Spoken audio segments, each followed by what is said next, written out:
waste, improve regulations, and generate community level solutions that we can all be a part of.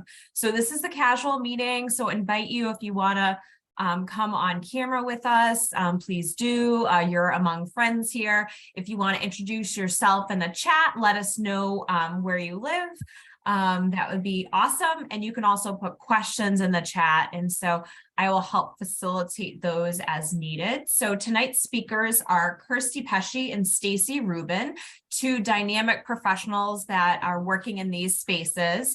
Kirstie is the executive director of Just Zero, a national nonprofit that is advancing community-centered zero waste solutions. I work in higher ed, so I'm always really fascinated by people's backgrounds, and both of these ladies are locally educated. So Kirstie earned a JD from BC Law and a BA from Harvard.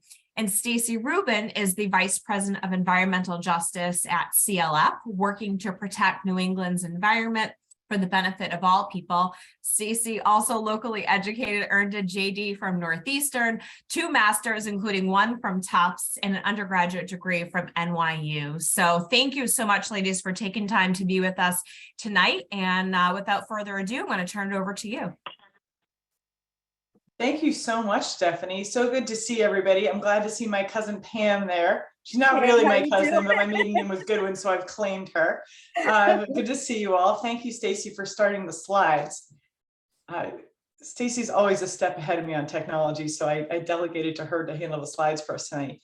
Staci and I have worked together on waste issues since 2009, when we were both about 15 years old. And Staci and I have always loved working together. And one of the things that I really like one of the reasons I really like working with Staci is that while we look to policy solutions that are workable and practical and based on actual data and numbers and what makes sense, saving money, protecting human health, all those pieces, we always are putting the EJ focus first. We're always making sure that those folks who are most burdened by these facilities and these problems are in front. So I'm so glad to be here with Staci tonight, and I'm going to tell you a little bit about Just Zero for a second, and then I'm going to jump into some what's going on in Massachusetts and some legislative solutions for the state. All right, so Just Zero, as Stephanie already said, is solution-based, community-led. We're a soup to nuts zero waste organization, and by that I mean that we work on ash landfills, incinerators, regular municipal solid waste landfills, but also all the solutions. What's clean composting? How do we reduce, reuse, and recycle right? How do we make sure that the solutions we put in place are more just, are fairer, and actually saving us money, preventing climate change, and really making sure that we're not spreading toxicity throughout our world. We are a nonprofit, meaning that we are open to donations from individuals, foundations, corporations, but we don't accept money from bad actors. That's how Just Zero rolls. Next slide, please, Stace. And the problem, as the people in the Saugus, Revere, and Lynn area know very well, the problem is dangerous solid waste facilities, false solutions, and a lack of investment in real solutions. And by that, I mean that all incinerators, their air emissions and the ash are incredibly toxic. All landfills, the leachate or the garbage coffee that comes from the rain coming down into the landfill escape the landfill, but more than that, the leachate gets pumped from the landfill, brought to wastewater treatment plants, and escapes into the environment that way.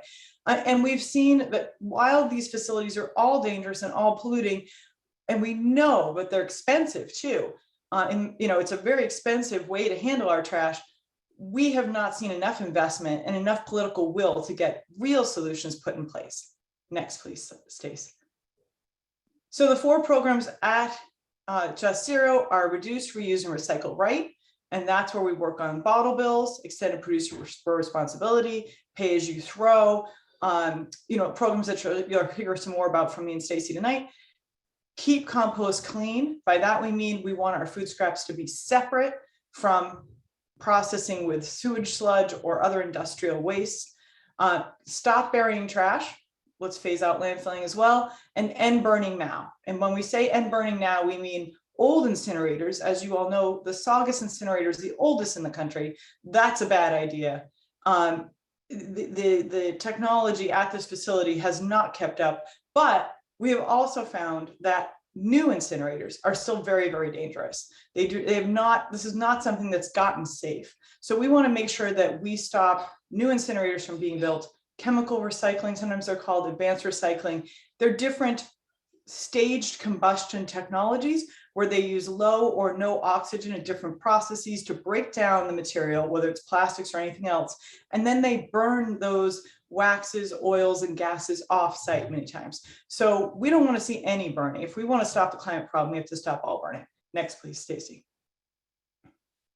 Let's talk about Massachusetts. So that's who Just Zero is, working nationally, trying to work on this problem with friends like you across the country. What about Massachusetts? As Stephanie implied, I was educated, as Stephanie said, I was educated here. I grew up here. I still live here in central Massachusetts. Massachusetts is in a waste crisis. It has only gotten worse since we started working on this back in the day. About 6 million tons of trash, exactly 5.9 to be accurate, of municipal solid waste was produced by the Commonwealth of Massachusetts in 2020. That got burned or buried either here in Massachusetts or in other states. We have a weak recycling system. Our curbside system does not capture, most, or even half of our paper, cardboard, recyclable plastics, metal, and glass. Our bottle bill, while a good thing and better than, only 10 states have a bottle bill, it's a good thing. We have one, it only covers soda and beer bottles and cans. And the recycling centers that we have, while they work well, we don't have enough deep sort recycling centers, local places for people to bring their materials and separate them.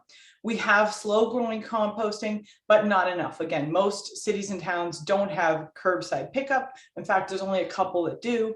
There are drop-off programs. There are people who are working on this in schools. Lots of good things are starting to happen, but they haven't happened yet. And because Massachusetts has been trying to protect its residents by shutting down dangerous landfills, by not building new incinerators, 35% of our trash is exported. One of the things that's really frightening about that is that we in the Northeast sometimes look at ourselves as leading the way and by improving our environmental regulations as really protecting our world. Unfortunately, in this case, much of what we're doing is just sending our waste to places that don't have great laws. So what we've done is taken our problem and we're shipping it to places that have less money, places where there are more Black and brown folks, and places where honestly the people just have less power. And lastly, Massachusetts' waste system is very, very expensive. Per ton, our tipping fee is $122 on average to landfill in Massachusetts. Incineration is usually as expensive, if not more so. Only Vermont has a more expensive tipping fee. Now that doesn't even count the transport. And then our recycling, since China has said that they're no longer taking our mixed plastic or mixed paper because it was just too contaminated. They couldn't make anything out of it. It was not recyclable. But since China did that, waste companies who largely own the recycling network as well, and the material recycling facilities where the sorting is done, waste companies have really increased the prices for curbside recycling, the tipping fees for curbside recycling across the state. Cities and towns are getting hammered by these costs. And one of the things that upsets me the most about that is that I was told by a counselor recently in one city that she was told by the waste company charges the city for the tipping fee for the recycling, the curbside recycling by the ton. And then what they can't recycle, which is about 15 to 20% of what they're taking in that curbside, they charge the city then for the disposal of that material. So we're seeing cities and towns getting hammered every which way, and it's really wrong. Next, please, Staci. This just gives you, this is a very sparse kind of slide, but just to let you know, in 2010, we were creating more than 5 million tons of municipal solid waste each year. As you can see, in 2020, that increased, as I said earlier already, up to 5.9 million tons. However, that green line under 2020, that's what we were supposed to be disposing of according to the Mass DEP's own goals, which they created That's what we were supposed to be creating for solid waste by 2020. We're supposed to be getting down to 4.5 million tons. We did not come close to doing that. Instead, we increased. And the goal right now is for us to get to 4 million tons even by 2030. And I think the thing that you have to remember is that this is very, very doable, but it's not going to happen if we let business continue as is. Right now, waste companies are saying, if you have a solid waste problem, what that means is you need more landfills, you need more incinerators. I reject that premise. We don't have a capacity crisis. And unfortunately, DEP has many times looked at it as a capacity crisis. What we have is a waste crisis. We need to reduce how much waste we're creating. And Staci, if you could go to the next slide, it's something that's very doable.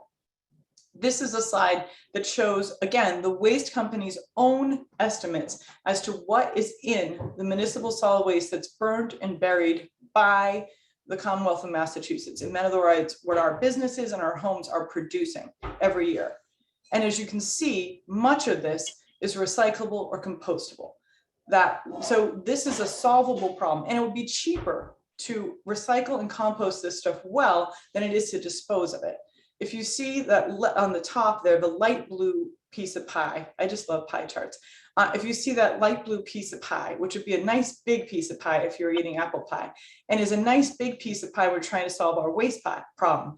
28% of this pie are organic materials. That's food and yard waste. These are clean materials that can be composted to make nice, clean soil, which we need desperately in this world, not only to make sure that our soil is clean and we can grow new food, but also to sequester carbon, to keep, to prevent flooding. And also, this is something that does not have to be part of our landfill or incinerator system. In other words, the methane created in landfills due to food and yard waste, this would take it out of there. That's how you produce methane, is burying this kind of stuff in a landfill. And we need to stop doing that. That's 28%. Glass, infinitely recyclable. Metal, infinitely recyclable. So that's another 3 and another 4%. Then jump to the paper, which includes cardboard, another 21%.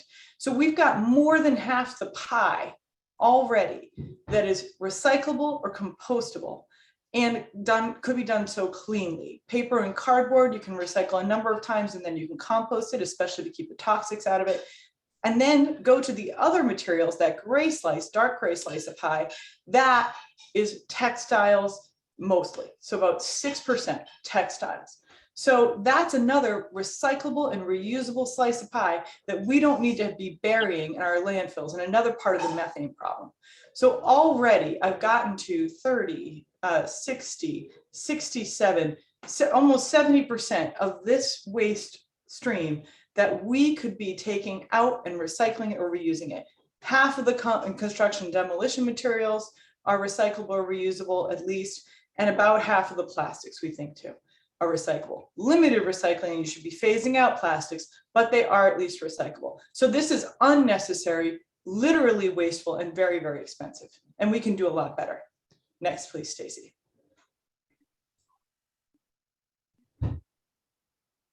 So let's talk about legislation in Massachusetts. We need to modernize the bottle bill. That is a great way to save money, get weight out of the recycling, the curbside recycling, which is expensive, get weight out of the trash. Again, you're paying by the ton, and get that stuff recycled. Right now, glass is being downcycled. If it's in curbside, it's being made into road bed or landfill cover. We don't want that. We want that glass to be recycled. A lot of metal is lost. And that plastic that's in the bottle bill system, number 1 or number 2 plastics, are at least recyclable a few times. So we need to modernize the bottle bill to include all recyclable beverage containers, again, plastic, glass, and metal. We need a 10-cent deposit because 5 cents isn't worth what it used to be. We need return to retail. By that, I mean, if you buy glass or plastic or metal beverage containers in a store, you should be able to bring them back. So that if you don't have a car, we're not doing something that's unfair to folks who can't get around. Refillable targets, that is really the gold standard. We don't want to be recycling this plastic. We want to be drinking out of nice, clean glass containers and refilling them 40, 50 times. That's the way you really take a big bite out of the climate problem. We want actual return and recycling targets, and we want enforcement. All of these things are missing right now from our current system. And again, one of the biggest ones is getting to 10 cents and also making sure we're including all the beverage containers for anything that's in plastic, metal, or glass. Next, please, Staci. We want to ban the plastics that are not recyclable. Those materials that are too small, so they're going to fall through the conveyor belt, filmy plastics, anything that really doesn't need to be single use, we need to be banning. Plastic lined coffee cups and coffee cup lids, bag bans, polystyrene, an incredibly toxic form of plastic. There's a number of bills in session, balloon releases, small hotel toiletries, like there's a whole list of bills in session right now that really should be banned. Other states have banned some of them, and many cities and towns have banned some of them. We need to do that. We need to go after the stuff that's not recyclable. Plastic bags, for instance, plastic grocery bags, clog up the works at recycling centers. They create a lot of contamination. They're littered, they're terrible for wildlife, and they're largely unnecessary, as you all know. Next, please. EPR for packaging. This is extended producer responsibility is what they call it. Terrible name, I know. Extended producer responsibility just means that the system is paid for by those who are selling the product and making a killing off that product. So for a bottle bill, the extended producer responsibility there, that's extended producer responsibility. The beverage company pays for the bottle or can to be returned and actually recycled. In packaging, what we're trying to do is not just pay for that recycling or track it with good numbers. Those are good things. We need much better numbers in all of our waste, but we also want to see reduction. We want to make sure we're working on residential and commercial waste. Commercial waste is about 60% of all this. We want to make sure we're decreasing toxicity, and we want to make sure, once again, that we're going for that gold standard reuse. So the bill before the state right now would do those things, and is really a model bill. Next, please, Staci. And so that's it. Staci, please take it away. Thank you so much, Kirstie. So we're going to continue on talking about other solutions. And I want to just give a little background on Conservation Law Foundation. It is such a joy to be here and see a lot of faces that I know, but also some new ones, and see people jumping in on the phone. So Conservation Law Foundation is a nonprofit environmental organization. We have our offices in all 6 of the New England states, and we're partnering with resident groups just like the Alliance for Health and Environment throughout the states to think about what are zero waste solutions. How do we fight back against the really damaging waste facilities that are around?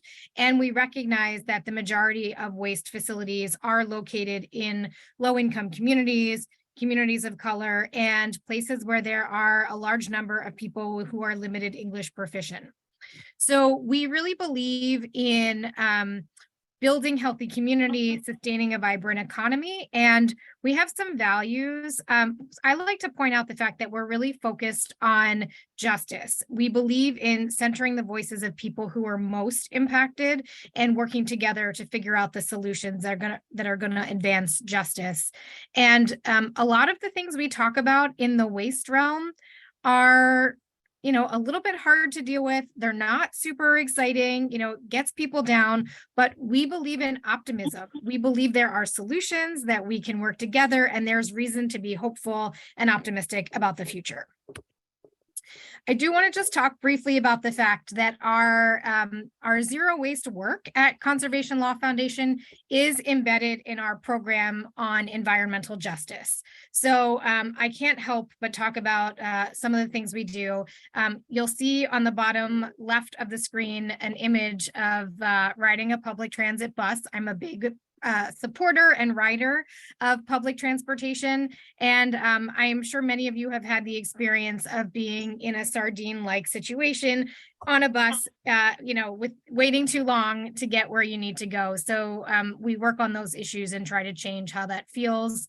We're working on eliminating lead poisoning from paint from our water pipes. We believe in doing our work on zero waste, again, in a way that really focuses on the fact that there's an environmental justice issue. There's a climate issue. Our waste systems create real problems, and we have the solutions that we're working on together.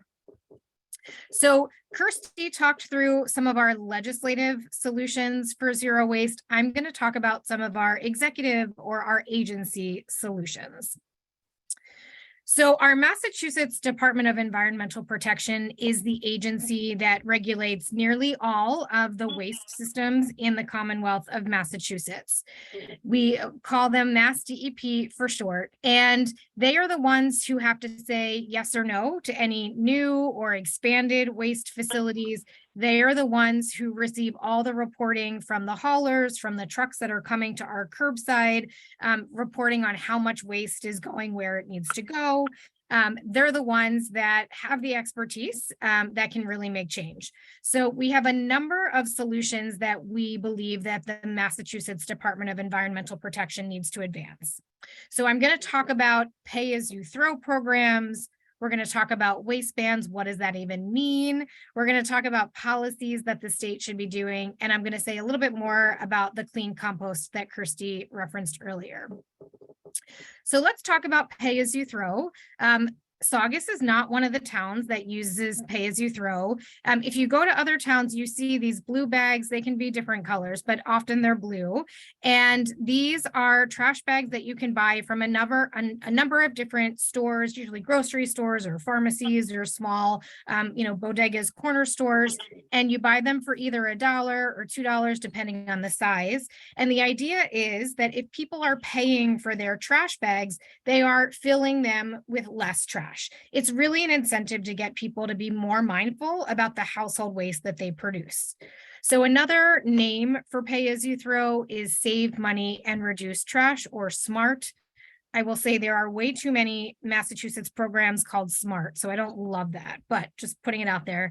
So there's over 155 municipalities in the Commonwealth of Massachusetts that uses pay as you throw. And the data speaks for itself. Generally, in cities and towns with pay as you throw or SMART, households are generating 517 pounds per household less on an annual basis than places without. So these programs really work, and we can see municipalities basically slashing the amount that they're producing on the order of, more than 30%. So these are great programs, and this could be something that the Massachusetts Department of Environmental Protection requires statewide. It's also something that residents of Saugus can advocate for their town and city to adopt. Waste bans. One of my absolute favorite things to talk about, and this is how Kirstie and I actually started doing our zero waste work together back in 2009, was talking about waste bans. So in Massachusetts, there are a number of materials that are banned from the trash. What does that mean? It means that haulers, these trucking companies that are collecting from the curbside, they cannot have a, big trash bag where there's visible material that is banned. So glass and metal, which, as Kirstie was saying, is recyclable, paper, recyclable, mattresses. This is a new item that is waste ban just as of a couple of months ago.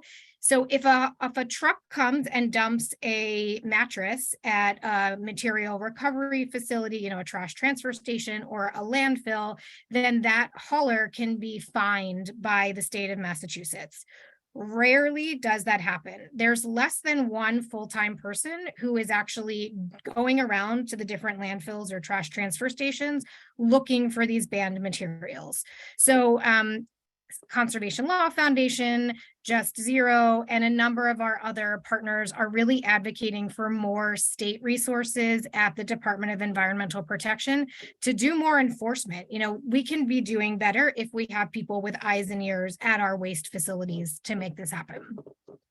So if we were to enforce the waste bans, we would see a 2.2 million tons of waste reduction. It's a huge amount.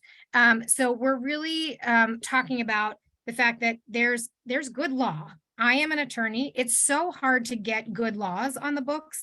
We have good laws on waste bans here. We just need to get them enforced. And I will say one other thing that is now added to the waste ban list are food scraps. So any entity that's producing half a ton or more of discarded food on a weekly basis now has to take all of that out of the trash and get it to a composting facility or an anaerobic digestion facility. So this is great. And now that this new ban is in effect as a result of just a couple of months ago, we need more enforcement to make sure this is happening. What else can we be doing? Local policies. So we can be working with cities and towns like Saugus to get a zero waste plan. So the state has a solid waste master plan. You know, they're talking about ways that we can be reducing waste, but cities and towns can get that too. And it's a really good way for people and businesses, you know, residents to get invested in what is going into our waste stream. So I know that we've worked with the city of Boston to work on their zero waste plan, and they've got staff assigned to make this a reality. Same with the city of Brookline. You know, there's more work that we can be doing working with our cities and towns to make these zero waste plans a reality. There are a number of local boards and councils, recycling committees who have a real say in their neighborhoods about what happens with the waste stream. So we should be working on this. The other thing is any new waste location, you know, facility is going to have to get a local board of health approval before the Mass Department of Environmental Protection gets involved. So I know that this group in particular, the Alliance for Health and Environment, has done a tremendous job educating, you know, decision makers locally. And there's more that can be done, not just on waste facilities, but on moving toward these zero waste strategies. All right, clean compost. So when we are burying our food scraps and our yard waste in landfills, they create they decompose and produce methane, which is a greenhouse gas emission. So we are in a serious climate crisis, in case anybody hasn't realized that. I believe that we have hit the sort of coldest day temperature. What was that, on the 4th, February 4th. And this, I believe it's this Friday, we're going to hit a record high temperature, something in the 60s in mid-February. So this is just more evidence of the climate crisis that we are in. We need to do everything we can to be reducing our greenhouse gas emissions, and getting this material out of our landfills, out of our incinerators, is the right thing to do. We can save so much money for cities and towns.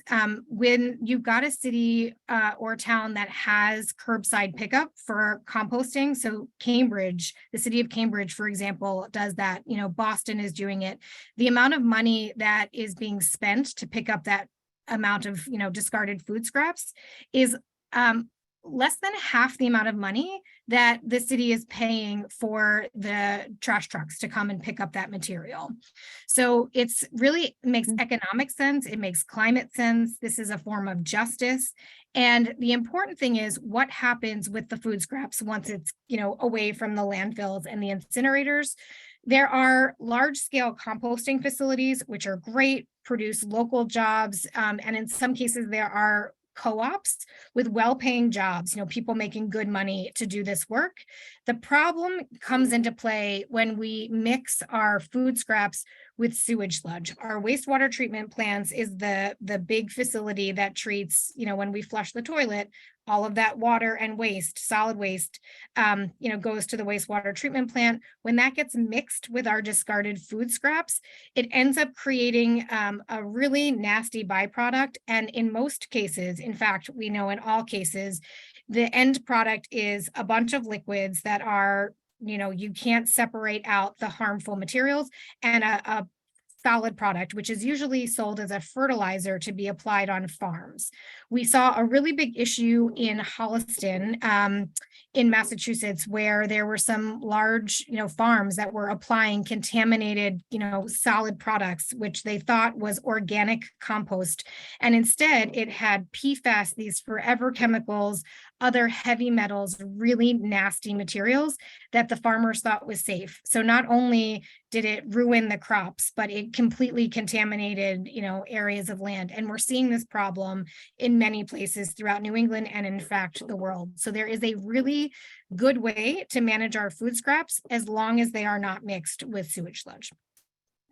So our local governments need to enforce or add these pay-as-you-throw programs so that people are really thinking about how much it costs for them to throw out all their materials. Our cities and towns need to be enforcing all of the different waste policies that are in place. We need to see these zero waste plans, not just at the state level, but also at the local level. We need clean compost. And for cities and towns that are doing the compost at curbside pickup, we need to make sure they know what they're doing with that product in a way that avoids the contaminated product issue.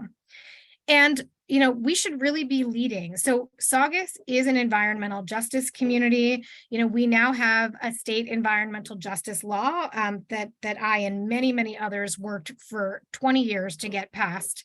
I was 2 when this started, Kirstie, just going back to your age reference.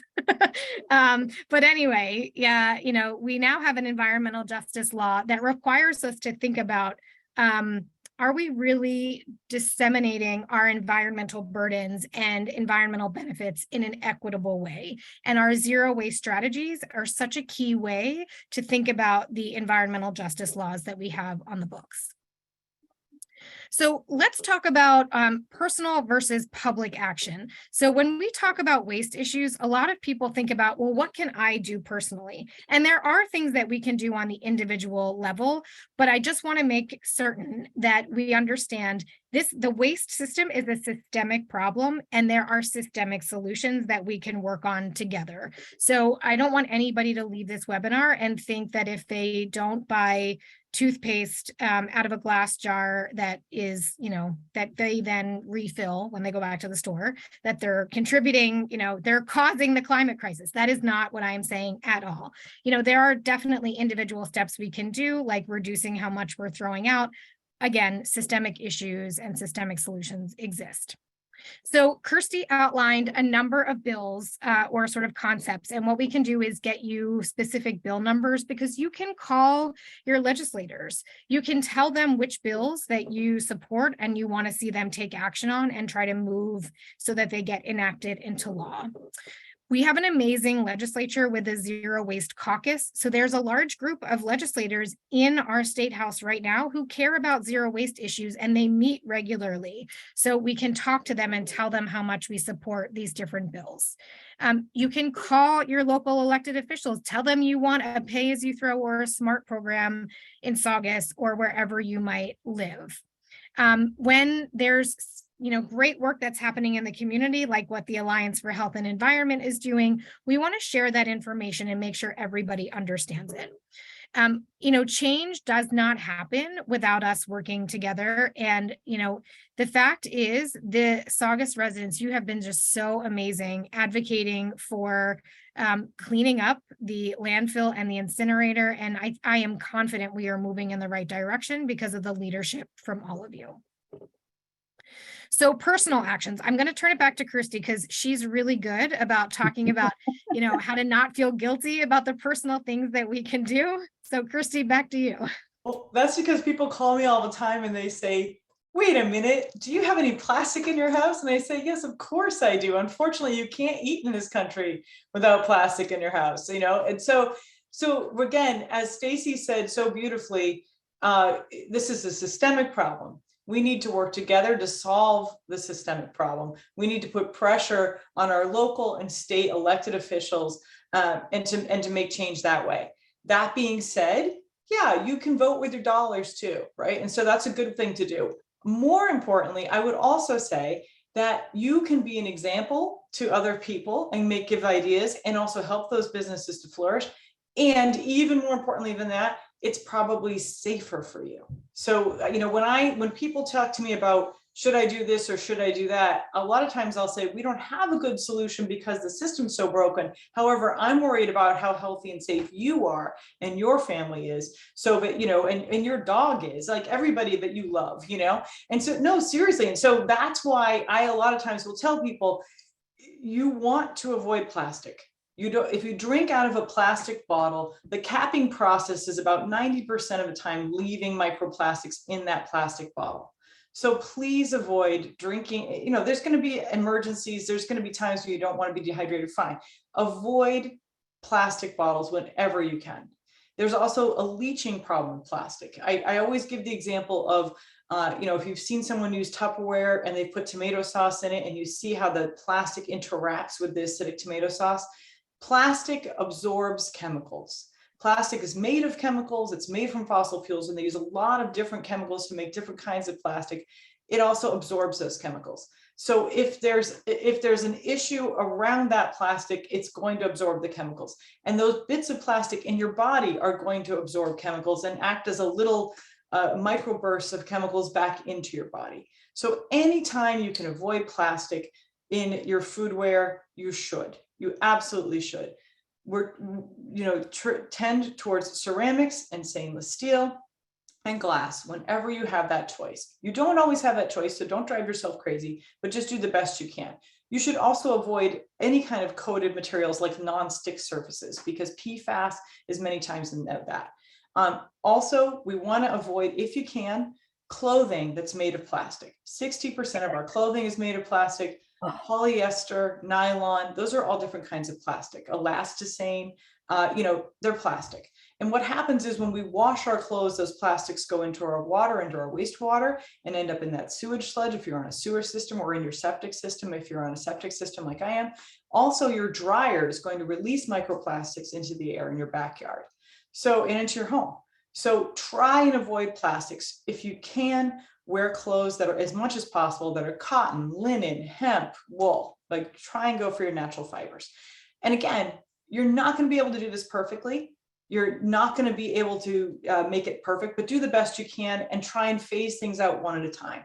Some of them, like plastic wrap or plastic bags for your food, stop buying them and try and find other alternatives. Those are the kind of the plastic issues. The other piece is just decreasing your waste. Look at what's in your waste. I realized there were a lot of napkins, paper napkins in my waste when my kids were little. And I started using cloth napkins. They're very raggedy, but they work great. And I, a lot of times also I don't have paper towels in my kitchen. I just use rags. That might not work for you. There may be reasons why that's too much for you to take on, and that's okay. But there are probably other things that you can do better than I can. Like, maybe you'll be better about using, shampoo, bar shampoo or conditioner, or maybe you'll be able to get a refill store going and do that. Do the things that can work for you and try and do the best you can to protect your health, because that's really the way to look at this. And then rather than driving yourself crazy about whether something's recyclable, or driving 10 hours to buy something in a glass bottle, call your legislator, because that's how the system will get fixed, so that way you won't have to spend as much time in the future, hopefully, keep protecting your family and weaning our society off of plastic. One guy on a call one time said that he was taking plastic covered paper coffee cups, putting them in water, separating the plastic from the paper, and then drying the paper and recycling it. And I said to him, stop, please don't do that, sir. Don't do that ever again. Just call your legislator instead. There are some things that are just not worth your time, and you're just driving yourself nuts for no reason. So that's how you should think of it. Again, it's the system we need to change, because we can do things better. There are many places in the world that do them better. We have to just make sure that our officials know we expect that of them. All right. Thank you so much for having us. Great to see you. It's great seeing you guys, and thanks so much for doing this. It's our pleasure. Our pleasure. So I think we can turn it back to you, Stephanie, if you want to lead us through any questions or discussion. Yeah, I'm not seeing any questions just yet in the chat. I am seeing a couple comments. I sort of have a question, and I did not prepare you in advance for this, but I am always struck by this idea that so much of our waste is compostable, right? And especially in Saugus, I've done some digging on the data, and I think it's about a third of the waste that's burned in Saugus. And it's just something that we really can work to guard against. But I also know that it can be challenging to introduce big topics like this. I don't think I was a Saugus resident when Ann Devlin, was advocating for some of the bans that we have in town. And I know one of the questions that had come up at that point too is like this pay as you throw. And so sometimes it takes a lot to kind of shift perceptions, and over time people become more comfortable. But what would you say to like interested citizens like myself that want to help our community, Saugus in particular, like transition to maybe a compost type program? How can we work to kind of bring that to the community? Like, how have you seen that work, right? Like Brookline's a very different community than Saugus, and so is Boston, because the scale is just so different. I just wonder, like, what are some small ways that we might be able to take some steps? Big question. I think there's a few different pieces of it, and Staci, jump in to fill in the pieces that I'm missing. I read an article that was talking about how bagging plastic grocery bags may not be that much per ton of an issue, but is really good because it makes people suddenly think about the end life of what they're using, because plastic grocery bags are used for such a short amount of time and they're so toxic and they can't be recycled. So that piece, and I know you've already worked on this since August, that piece is a really good, like, they talk about the drugs, what are the entry-level drugs? What do they call them again? The gateway drugs. Gateway. I don't know.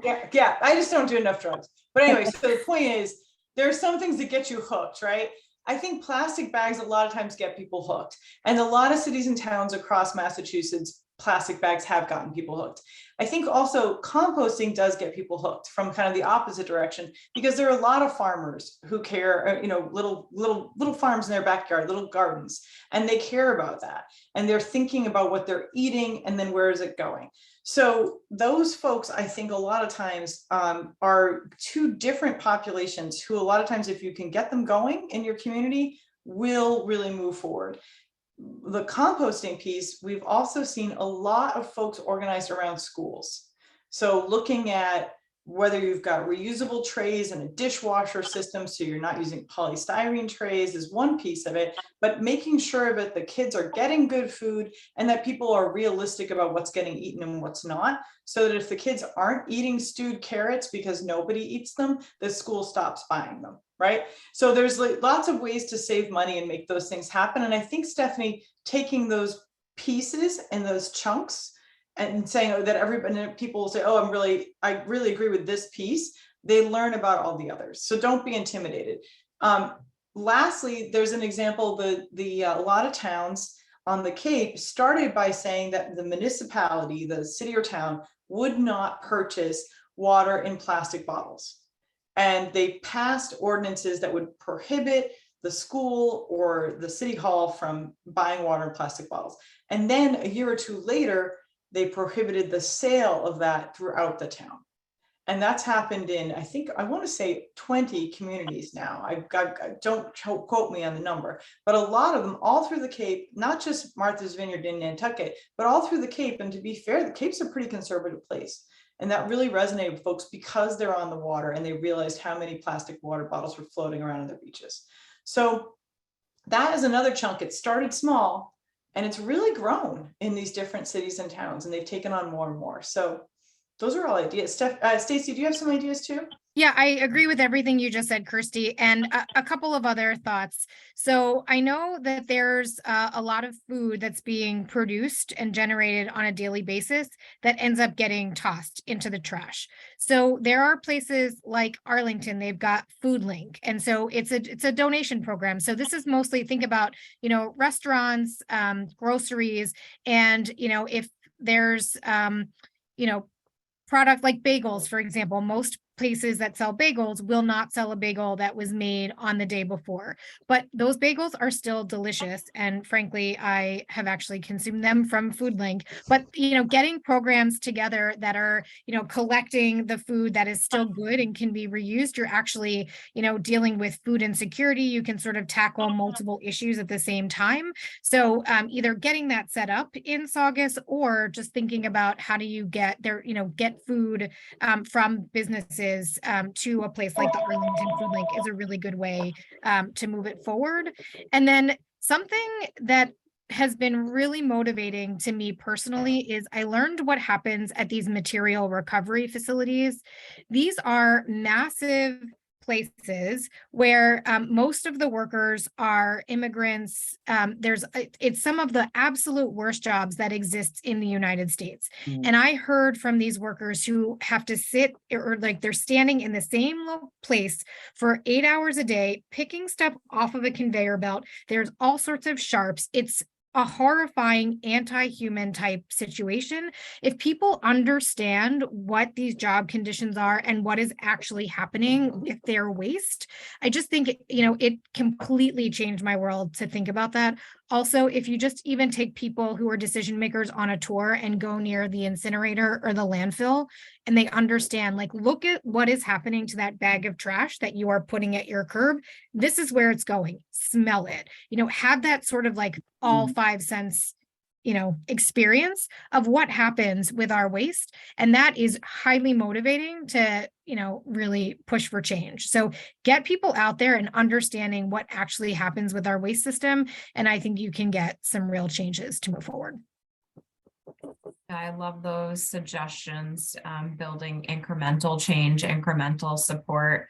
I see a question in the chat from Julie. Julie, I don't know if you want to unmute and ask your question, or I can go ahead and read it. Sure. Thank you. Is there any movement toward mandatory food scrap recycling for residents in Massachusetts, like in Vermont and California? And I'm actually from Connecticut, so we kind of watch what Massachusetts is doing. You're a little ahead of us. So the ban that Staci explained so well, you have something similar in Connecticut, but it's only if that facility is within a certain number of miles, I forget how far it is, to a composting facility. So if you have a restaurant or a school that's producing a certain amount of food scraps and it's near a facility, then you have to compost in Connecticut. Same thing in Rhode Island. In Massachusetts, there's no distance. So a lot of the infrastructure has been built to better compost or process in an anaerobic digester, or, without the sewage sludge piece. And so that's really good. We've done some of the big heavy lifting on that. And now Conservation Law Foundation, Just Zero, MassPIRG, Clean Water Action, a bunch of us are really pushing for that food waste ban to be made an absolute ban. In other words, no food scraps, no yard waste in the trash at all. Because that's a significant amount of waste, and it's a lot easier to enforce something if the answer is none. None is allowed, right? Like, it's very difficult to tell your child that they have to do, some of their chores. If you tell them they have to do all of them, it works a lot better. So we're going to make sure that they really ban all the food scraps entirely. And I think that that's something that, again, we have a new administration. We're very hopeful that they'll be receptive to some of these ideas. As Staci mentioned, it's cheaper to compost. It's about $45 a ton usually to compost, as compared to that $122 a ton for a tipping fee for landfilling or incineration in Massachusetts. And also, there are a lot of good clean jobs, as contrasted with the material recycling facility, like the one in Charlestown, where there's a conveyor belt and someone's standing there. A man lost his hand there some years ago in Charlestown. I mean, it's a very dangerous facility. Composting, it's still a heavy industry. I'm not saying that it's something you should let kids do, but it's definitely much, much cleaner and much, much safer than that. So we really want to be seeing good, clean, green jobs where people can, earn a living. And that's something that composting provides. I think you're absolutely right, Kirstie. And one thing I just want to add is places like Boston and Cambridge that are doing these, curbside pickup, for the residential buildings that are under that threshold. So they're not producing enough of the discarded food scraps to be subject to the mandate.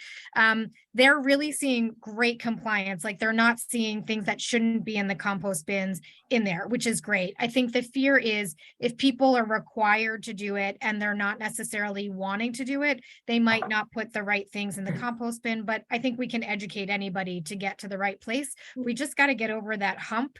And just, the good news is that we've seen some really good compliance just from residential buildings based on the programs that do exist. So I'm hopeful that by 2030, we're all going to be composting and we're not even going to think about it. We're going to have multiple bins on the curbside and it's not even going to be. It's how it used to be. My mother-in-law still has the holes in her backyard where that's where they used to put the food scraps, and the pig man would come and pick them up and bring them to his pigs. It works, so we've got to make this stuff happen.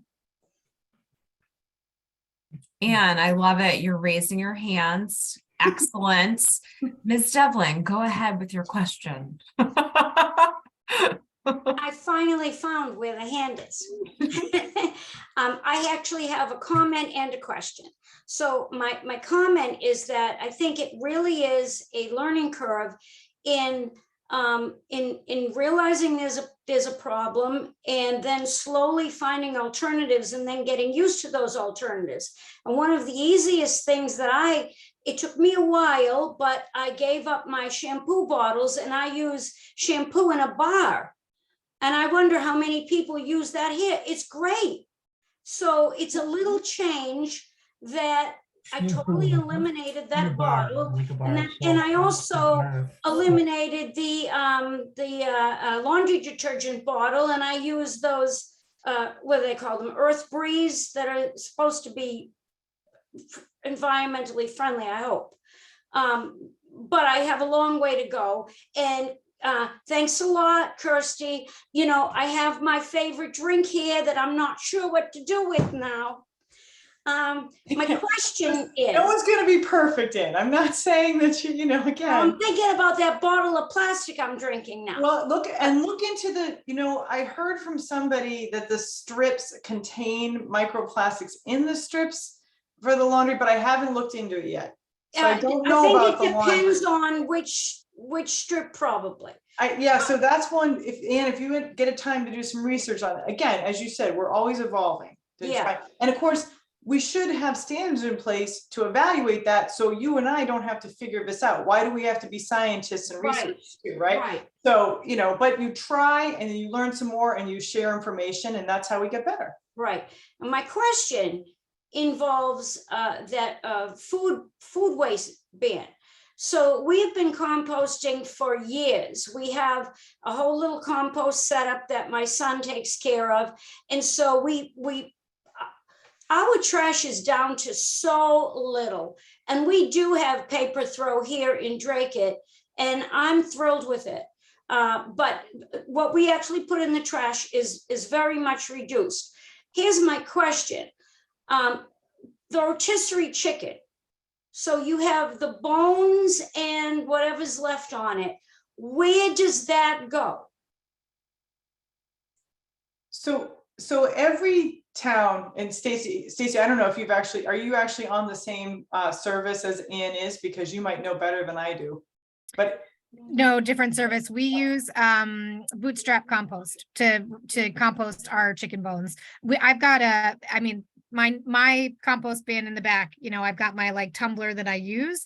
And then all of the, fish, and we're a big chicken household. So all of the bones we put into the Bootstrap compost. They pick it up once a week, and it's great. And that company is really good about making sure that they're not sending their material to be mixed with sewage sludge. They're constantly testing their product, and then they give to customers a bit of the composted soil upon completion, so that it's really a full circle method, which I think is great. And then I didn't know if you were talking about the bag or the sort of really big plastic container that the rotisserie chickens come in. Is that where you were getting at? I'm talking about the remains. The actual carcass, yeah. Yeah, the carcass can be composted. Yeah, so if you have a compost service, Ann. No, I don't. I'm talking about my backyard. Yeah.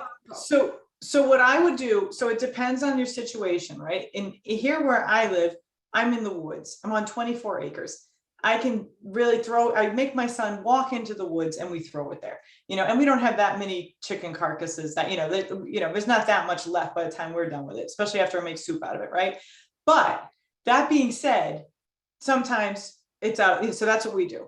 In a smaller place, or a place that's more densely populated, you'll get rats if you do that, right? You've got, as Staci said, it's okay to have your greens in the back, but you don't want to have your fish bones or your chicken bones or anything like that, any dairy products, eggs even. You don't want to do that in your backyard if you're in a densely populated place. What you can do though, there's a thing called a green cone. A green cone is similar to, it's not like a regular aerated rotting situation. It uses heat. And what it is it's an upside down, literally green cone with think of a little laundry basket in the ground. And the little laundry basket in the ground, you take your green cone, take it off, put your compost, whatever you want to compost in, your food scraps, your chicken carcass or whatever in there, put the cone back on. It has to be in a sunny spot, and it has to be at least 5 hours, I believe, of sun a day. If you do that, the chicken bones will dissolve into the ground, and it's also pest proof. So that's a good way to do it. If you don't have a service and you're not in a rural area, that would be the way, what I would recommend, is go with a green cone. So if we ever do reach the point where we have that town service, meat bones are allowed in there? Again, it depends on what they're doing with it. If they bring it to a composting facility, what they call a commercial composting facility, think of windrow composting, where it's a pile, they add water, they turn it over so there's air going into it. They can make anything break down in there. I talked to a guy who made a whale break down in one of those. So they can literally break anything down there, because it gets to 120 degrees. If it's anything that's compostable will break down there. If it's going to an anaerobic digester at a farm, which is a tank, think of a stomach type situation where it's in water, that's not going to break down everything.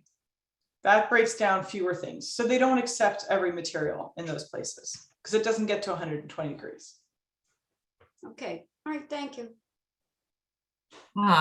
Thanks everyone for your questions. We're just at 8 o'clock, so I think we may call it a night, but I'm sure if you have zero waste questions, be happy to field those, or you could contact probably Kirstie or Staci with those. But super excited. We're hoping to do another community education webinar next month. And the topic is escaping my brain right now.